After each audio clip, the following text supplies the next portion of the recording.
భక్తురాలు పూల భాగ్యమ్మ గారు అమ్మవారికి 101 రూపాయలు కట్నంగా సమర్పించుకున్నారు. వారికి వారి కుటుంబానికి వస్తాయి కలగాలని కోరుతున్నాము.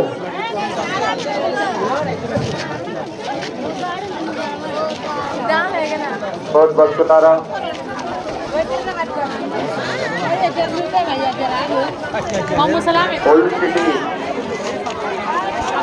పాతబస్తి అయిన దుర్గా కమిటీ వారి ఆధ్వర్యంలో ప్రప్రథమంగా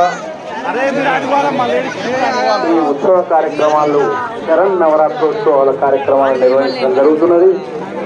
ఈరోజు అమ్మవారు అన్నపూర్ణ అవతారంలో మనకు దర్శనం ఇవ్వడం జరిగింది. ఆ అన్నపూర్ణ అవతారంలోనే ఈరోజు అందరికీ కూడా ప్రసాదాన్ని ఏర్పాటు చేయడం జరిగింది.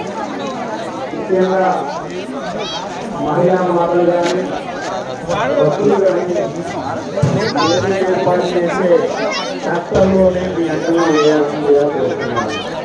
ఎందుకంటే